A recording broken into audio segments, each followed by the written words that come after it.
Beaucoup de personnes là-dehors aspirent au mariage. Elles aspirent à un mariage heureux, à un mariage parfait. Mais non, il n'existe pas de mariage parfait. Mais il existe de nombreux mariages heureux. Et dans cette vidéo, je vais te donner 7 étapes qui vont t'aider à avoir un mariage heureux. Bonjour à toi et bienvenue sur ma chaîne. Ici, je parle de la santé, je parle de l'alimentation et je parle aussi des sujets d'actualité. Et comme tu l'as bien remarqué, aujourd'hui, je vais parler d'un sujet d'actualité. Je vais parler de mariage. Je vais parler de 7 étapes qui vont t'aider à avoir un mariage heureux. Vous savez, lorsqu'on est jeune fille, lorsqu'on est jeune garçon, on aspire au genre de mariage de telenovelas, au genre de mariage des films.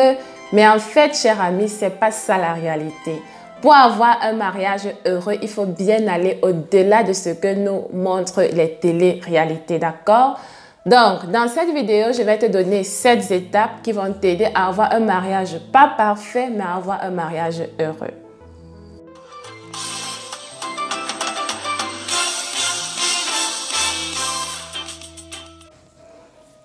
Première étape.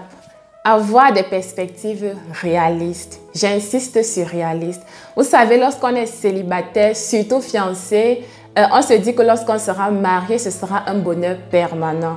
Et une fois marié et que le bonheur n'est pas permanent, on sombre dans la dépression. Parfois, on arrive même à se séparer. Eh bien non. Dans le mariage, il n'est pas question de bonheur permanent. Il n'est pas question de bonheur chaque jour 24 heures sur 24.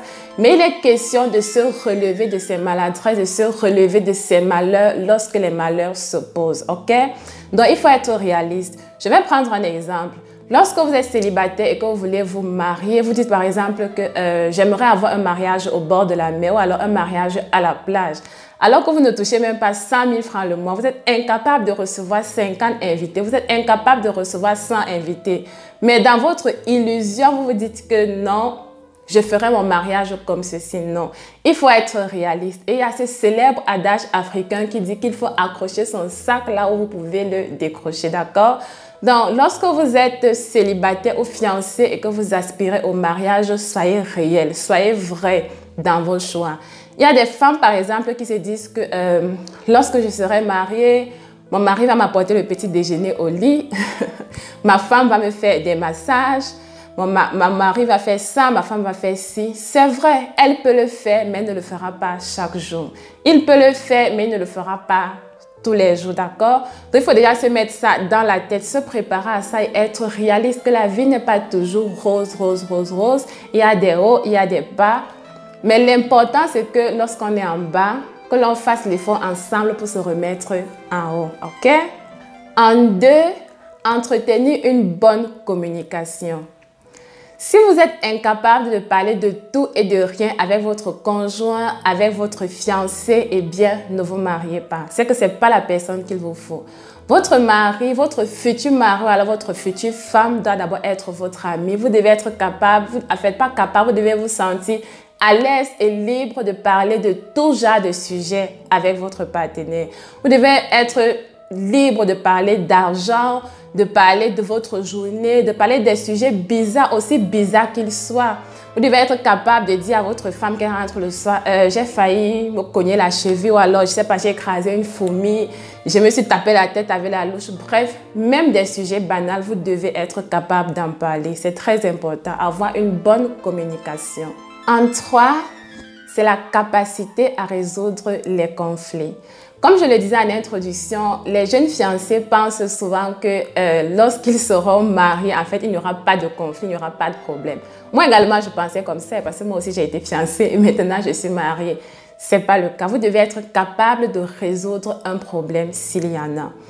Très souvent, il y a beaucoup de personnes qui pensent que la meilleure façon de résoudre le problème, c'est de rester silencieux. Je ferai une vidéo là-dessus, c'est une promesse, sur le silence dans la relation, alors le silence dans le couple, non. Vous devez être capable de parler d'un problème et de trouver une solution. Car avant de recourir à une tierce personne, que vous ayez fait tout ce qui est à votre pouvoir pour pouvoir résoudre ce problème. Donc, si en tant que fiancé, vous n'arrivez pas à résoudre un problème entre vous deux, eh bien, ne vous mariez pas, ok?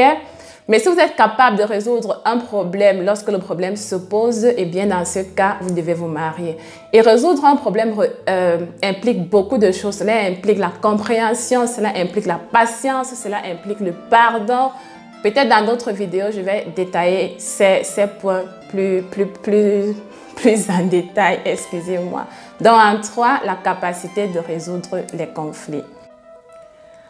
En 4, c'est l'acceptation de la personnalité de l'autre.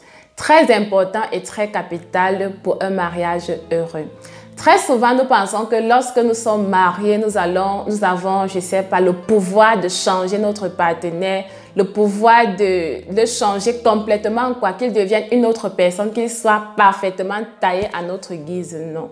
Nous devons être capables d'accepter la personnalité de l'autre. Nous devons être capables d'accepter que mon mari n'aime pas ça, mon mari n'aime pas ci, et je ne vais pas l'obliger à aimer ce qu'il n'aime pas. Si mon mari n'aime pas manger le couscous, pourquoi est-ce que je vais lui préparer le couscous? Non.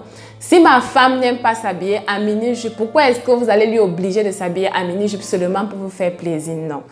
Accepter la personnalité de l'autre. Et dans l'acceptation, il y a également ce qu'on appelle l'appréciation. Il faut savoir apprécier les caractères positifs de votre partenaire. Ne pensez pas que c'est seulement les femmes qui ont besoin d'être appréciées. Ne pensez pas que c'est seulement les femmes qui aiment entendre « tu es jolie, tu es belle ». Même les hommes aiment entendre ça. Donc, il faut apprécier votre mari. S'il a bien fait quelque chose, il faut dire « c'est bien ». Si elle a bien fait quelque chose, il faut dire « c'est bien ». Il faut apprécier. C'est très, très, très important. En 5, pour avoir un mariage heureux, il faudrait que les deux partenaires aient des valeurs éthiques et religieuses communes. C'est vrai, on a longtemps entendu dire que ça ne compte pas si tu n'es pas de la même religion que moi, si tu ne penses pas aux mêmes choses que moi, si tu ne crois pas aux mêmes choses que moi. Il n'y a pas de problème, l'important c'est l'amour. Non, détrompez-vous, ça c'est une pure illusion. Dans un couple où les pensées éthiques sont différentes, où les pensées religieuses sont différentes, ce sera très difficile que ce couple vive dans la paix et dans l'harmonie tous les jours de leur vie. Si par exemple, je ne sais pas moi, dans ma culture éthique ou bien dans ma religion, je ne sais pas trop comment je vais dire ça. Si dans ma religion, par exemple, on fait le culte des morts et dans la religion de mon partenaire, on ne fait pas le culte des morts, vous pensez que les deux personnes là vont s'entendre? Ils ne vont pas s'entendre et même s'ils s'entendent, ce sera pas toujours agréable à vivre. C'est un conseil, ça ne voudrait pas dire que ça marche à 100%, mais c'est toujours bien que dans un mariage, dans un couple, qu'on ait les mêmes pensées, qu'on ait les mêmes façons de penser, qu'on ait les mêmes objectifs à atteindre. Donc, il est très important que vous ayez des pensées éthiques et religieuses communes. Ce n'est pas obligatoire, mais c'est important. Le 6e point, c'est l'attribution des tâches et des responsabilités respectives à la maison. Les couples qui sont en Occident, je veux dire les couples noirs qui sont en Occident, rencontrent de sérieux problèmes parce que ici, la réalité est différente. Ici, on a tendance à simplifier les choses. En fait, la vie est plus facile ici, si je peux dire comme ça. Mais en Afrique, chez nous, la majorité, alors tout le travail domestique est généralement destiné à la femme. Et même si la femme n'ouvre pas toujours sa bouche pour parler en Afrique, il y en a beaucoup qui sont frustrées parce qu'elles sont fatiguées, non seulement par les travaux ménagers, en plus de ça, elle doit aller travailler. En fait, elle a beaucoup de tâches accomplies à elle toute seule. Et l'homme, très souvent, lui, il va juste au travail, il rentre et il s'attend à ce que tout le reste soit fait. Donc, il y a un peu un conflit à ce niveau-là. Le conseil que moi j'ai lu dans les livres et ce qui marche pour moi également, c'est qu'il est très important parfois de s'entendre sur les tâches, sur qui fait quoi et qui ne fait pas quoi à la maison. C'est très important.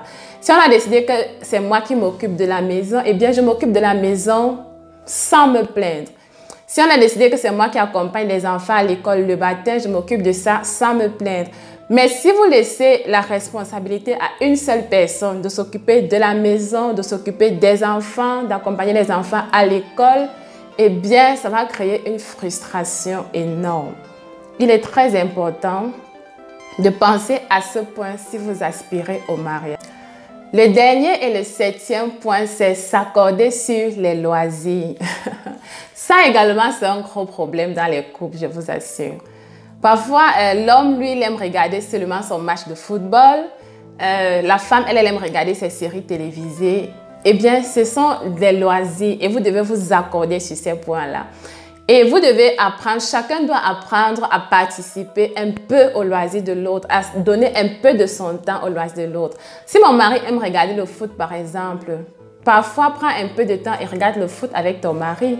Si ta femme aime regarder les séries télévisées, par exemple, parfois prends un peu de temps et regarde la série avec ton mari. Et ayez aussi des loisirs communs, des choses que vous aimez faire ensemble. Soyez ouverts à la découverte. Ne dites pas seulement que moi, j'aime seulement regarder les séries. Essayez d'autres choses. Vous ne savez pas ce que vous pouvez découvrir. Vous ne savez pas si ce que vous allez découvrir va vous intéresser. Essayez la balade.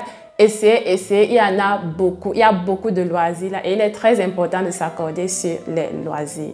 C'est la fin de cette vidéo. Je vous remercie énormément d'avoir regardé. J'espère que vous avez aimé. Et si c'est le cas, n'hésitez pas à me donner des petits pouces. Partagez à vos amis. Likez. Et je vous dis à très bientôt pour une autre vidéo fait d'actualité. Bye bye.